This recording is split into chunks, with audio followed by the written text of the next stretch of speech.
നിങ്ങളുടെ ഇഷ്ട പരമ്പരകളുടെ മുഴുവൻ എപ്പിസോഡുകളും ടെലികാസ്റ്റിന് ശേഷം എക്സ്ക്ലൂസീവായി സൺ നെക്സ്റ്റ് ആപ്പിലൂടെ കാണൂ. ഇന്ത്യൻ ഉപഭോക്താക്കൾക്ക് മാത്രം സൗജന്യം. ഞങ്ങളുടെ ചെലവായിരിക്കും.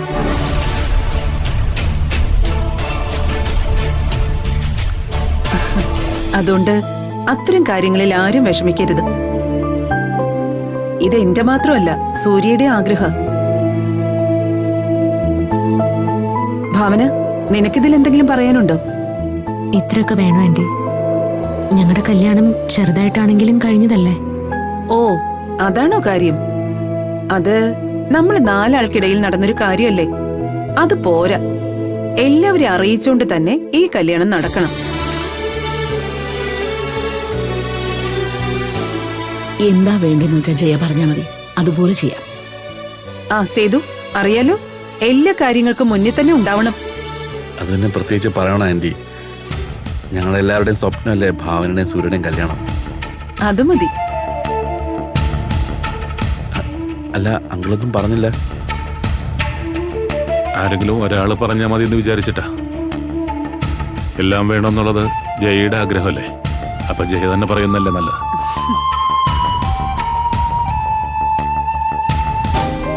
വസ്ത്രങ്ങളും ആഭരണങ്ങളും ഒക്കെ സൗകര്യം പോലെ നമുക്ക് എല്ലാവർക്കും കൂടി ഒരുമിച്ച് പോയി വാങ്ങാം. ഒന്നിനും ഒരു കുറവും വരാൻ പാടില്ല. അക്കാര്യത്തിൽ ഒരു വിട്ടുവീഴ്ചയ്ക്ക് ഞാനില്ല. കേട്ടല്ലോ സേതു? ശരി ആന്റി, അതൊക്കെ ഞാൻ അറേഞ്ച് ചെയ്തോളാം. അല്ല, ഭരതിനെ കണ്ടില്ലല്ലോ. അത് ആരെയോ കാണാൻ വേണ്ടി പോയതാ, ഇപ്പൊ വരും. ഭരത്തിനോടും പറഞ്ഞേക്കണം, എല്ലാത്തിനും മുന്നിൽ തന്നെ വേണമെന്ന്. പറയാം. എന്റെ മോന്റെയും ഭാവനയുടെയും ജീവിതം എന്നും സന്തോഷം നിറഞ്ഞതായിരിക്കണം. ആ ഒരു ആഗ്രഹം മാത്രമേ എനിക്കുള്ളൂ.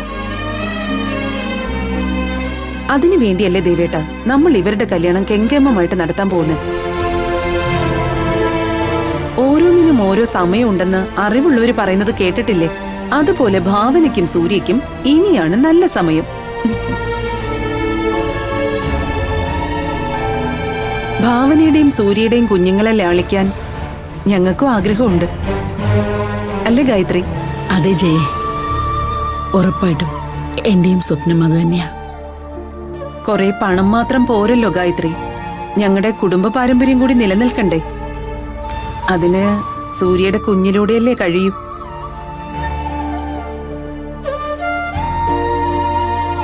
എല്ലാരും നല്ല സന്തോഷത്തിലാ. പക്ഷേ സൂര്യയുടെ ജീവൻ പണയം വെച്ച ഈ കല്യാണം നടക്കാൻ പോണെന്ന് ആർക്കും അറിയില്ലല്ലോ. ദേവേട്ടൻ എന്താ ആലോചിക്കുന്നത്? ഈ കല്യാണം എങ്ങനെ ഭംഗിയാക്കാന്ന് ആലോചിക്കായിരുന്നു. എല്ലാത്തിനും നല്ലൊരു ഈവൻ ടീമിനെ ചുമതലപ്പെടുത്താം. അവര് നോക്കിക്കോളും. ഭാവനയ്ക്കിപ്പോഴും ഈ ആഡംബരങ്ങളോടും വലിയ താല്പര്യമില്ലാന്ന് തോന്നുന്നു. ഇക്കാര്യത്തില് ഭാവനയുടെ അഭിപ്രായം നമ്മൾ ചോദിക്കുന്നില്ല. കല്യാണപ്പെണ്ണിന് മൗനവ്രതമാ അലങ്കാരം.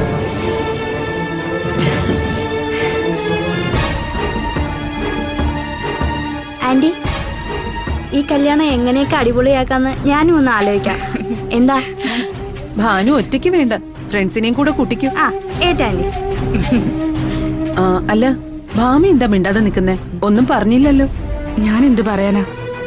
ഞങ്ങളുടെ ചേച്ചിയുടെ കല്യാണം എത്രത്തോളം നന്നായിട്ട് നടന്നാലും ഞങ്ങൾക്ക് സന്തോഷം തന്നെ. സേതു, സൂര്യയുമായിട്ട് ആലോചിച്ച് കല്യാണ മണ്ഡപം സെലക്ട് ചെയ്യണം. പിന്നെ ഡ്രസ്സിന്റെ കാര്യം മറക്കരുത്. ശരി ആന്റി. മറ്റെന്തെങ്കിലും ഉണ്ടെങ്കിൽ പറയും വേണം. ശരി, പറയാം. ഈശ്വര, ജയ മാത്രം സന്തോഷത്തോടെ എല്ലാ കാര്യങ്ങളും പ്ലാൻ ചെയ്യുന്നേ.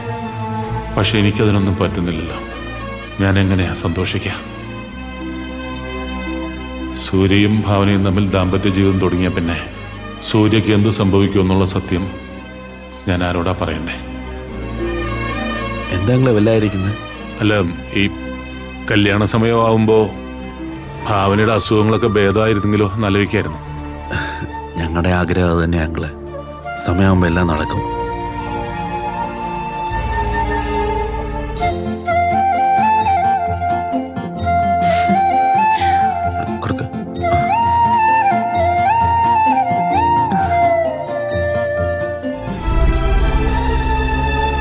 ഒരിക്കലും ഈ കല്യാണം നടക്കാൻ പാടില്ല.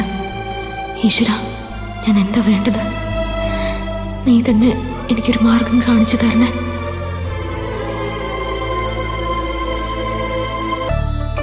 തുടക്കം ബന്ധുവീട്ടിൽ നിന്ന് തന്നെ ആവാം, എങ്കിലേ ഒരു ഉണർവുണ്ടാവൂ.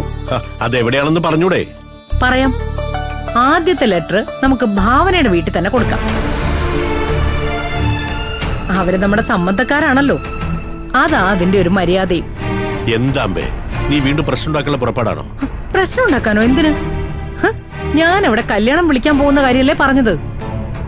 എന്താ അവിടെ കല്യാണം വിളിക്കണ്ടേ? എന്നാ പറഞ്ഞാ മതി.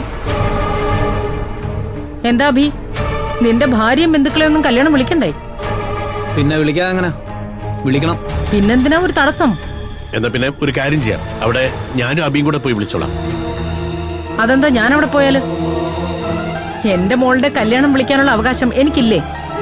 അച്ഛാ വേണ്ട, അമ്മയുടെ ആഗ്രഹം അതാണെങ്കിൽ ആദ്യം അവിടെ തന്നെ പോട്ടെ. കണ്ടോ, ഇവന് കാര്യം മനസ്സിലായി. അവനുണ്ടല്ലോ ആ ഭരത്ത്, അവനെ ഞാൻ പ്രത്യേകം ക്ഷണിക്കുന്നുണ്ട്. അവൻ വേണം മുമ്പിലിരുന്ന് ഈ കല്യാണം കാണാൻ. എന്തിനാണ് അമ്മ ആവശ്യമില്ലാത്ത വയ്യാവിലിക്കൊക്കെ പോകുന്നത്? നീ വല്ല കുഴപ്പമുണ്ടാക്കാൻ പോവാണോ? ഞാനായിട്ട് ഒരു കുഴപ്പമുണ്ടാക്കില്ല. പിന്നെ ഇങ്ങോട്ട് വല്ലതും പറയാൻ വന്നാ ഞാൻ വിടുകയില്ല. അച്ഛാ പോയിട്ട് വാ, അമ്മയ്ക്ക് ഇഷ്ടമുള്ള പോലെ കല്യാണം വിളിക്കട്ടെ. ആഹാ, അങ്ങനെ പറഞ്ഞു കൊടുക്കും. ഇപ്പോഴാണ് നിനക്ക് ബുദ്ധി ഉദിച്ചത്. എന്താ പിന്നെ നീ കൂടെ വാ. 3 പേര് ഒരുമിച്ചാണോ കല്യാണം വിളിക്കാൻ പോകുന്നത്? നമ്മൾ 2 ആള് മതി. അച്ഛാ ചെല്ല്. എടാ, നിനക്ക് വിളിക്കാനുണ്ടെങ്കിൽ ലിസ്റ്റ് എടുത്ത് വെക്കേ. പറ്റിയാ ഞാനും കൂടി വരാം. അമ്മ ആദ്യം ഇറങ്ങിയ വഴിക്ക് പോയിട്ട് വാ. പ്രതാപേട്ട വാ.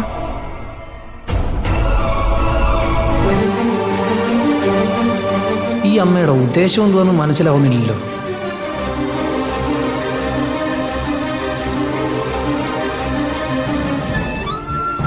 നീ പറയുന്നത് എനിക്ക് മനസ്സിലാവുന്നില്ല.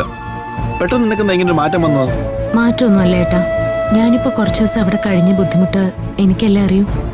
മാനസേ സൂര്യ എനിക്ക് വേണ്ടി എത്രമാത്രം കഷ്ടപ്പെടുന്നുണ്ടെന്ന് നിങ്ങൾക്ക് ആർക്കും അറിയില്ല. അതൊന്നും നീ ആവശ്യപ്പെട്ടിട്ടല്ലല്ലോ ഭാവനെ, അവര് സ്വയം ചെയ്യുന്നതല്ലേ. അതാണോ ഇപ്പൊ നിന്റെ പ്രശ്നം? അതേ മായച്ചി, ഞാനൊന്ന് എണീറ്റ് നടക്കട്ടെ, അതിനുശേഷം മതി കല്യാണവും ബാക്കിയൊക്കെ. ജയയുടെ മനസ്സ് മാറാൻ വേണ്ടിയാ ഞങ്ങളെല്ലാരും ഇത്രയും കാലം പ്രാർത്ഥിച്ചത്. ഇപ്പൊ ജയ നിനക്ക് അനുകൂലമായപ്പോ നീ നേരെ തിരിയാ. എന്താ മോളെ, നീ ഞങ്ങളെ പരീക്ഷിക്കുവാണോ? ഈശ്വര, ഞാൻ എന്താ ഇവരോട് പറയണ്ടേ? എന്റെ ജീവിതത്തിലേക്ക് സൂര്യ വന്നാ പിന്നെ സൂര്യയുടെ ജീവന് തന്നെ ആപത്താവൂന്ന് ഞാൻ എങ്ങനെ ഇവരോട് പറയണ്ടേ? ഭാവന, നിനക്ക് മറുപടി പറയാൻ പറ്റുന്നില്ലേ? അമ്മേ, ഞാൻ പറയാനുള്ളത് പറഞ്ഞു. ഇതിൽ കൂടുതലൊന്നും എനിക്ക് പറയാനില്ല. അങ്ങനെ വെറുതെ ഓരോന്ന് പറഞ്ഞു ഒഴിഞ്ഞു മാറാൻ നോക്കണ്ട. നിങ്ങളുടെ കല്യാണം നടന്നതാണ് ഞങ്ങൾ എല്ലാവരും ആഗ്രഹിച്ചത്. ഇപ്പൊ അവരായിട്ട് ഇങ്ങനെ ഒരു തീരുമാനം എടുത്തപ്പോ നീ തന്നെ പിന്മാറുന്നു. സീതോട്ടാ, എനിക്ക് തോന്നുന്നു ഭാവനയുടെ മാറ്റത്തിന് പിന്നിൽ നമ്മൾ അറിയാത്ത എന്തോ ഉണ്ട്. അല്ലാതെ ഒരിക്കലും അവൾ ഇങ്ങനെ മാറ്റി ചിന്തിക്കത്തില്ല.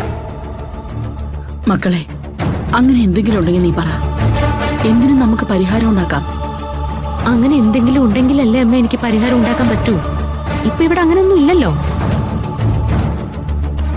പിന്നെ നീ എന്തിനാണ് ഇങ്ങനെ പെട്ടെന്ന് തീരുമാനം എടുത്തത്? സൂര്യയോട് ഫോണിൽ സംസാരിക്കാൻ അനുവദിക്കാത്തതിന് നീ ഇവിടെ കിടന്ന് കാണിച്ചതൊന്നും ഞങ്ങളാരും മറന്നിട്ടില്ല. വീണ്ടും സംസാരിക്കാൻ പറ്റില്ലെന്ന് നീ ഞങ്ങളെല്ലാം കാണിച്ച് വിശ്വസിപ്പിച്ചിട്ട് സൂര്യയോടൊപ്പം പോയ നിനക്ക് പെട്ടെന്ന് ഇങ്ങനെ ഒരു മാറ്റം ഉണ്ടായെന്ന് ഞങ്ങൾക്ക് അറിയണം. ഒന്നുമില്ല സേതുട്ടാ, എന്റെയും നമ്മുടെ കുടുംബത്തിന്റെയും നന്മയ്ക്ക് വേണ്ടിയാ ഞാൻ ഇപ്പതാ ഇങ്ങനൊരു തീരുമാനം എടുത്തത്.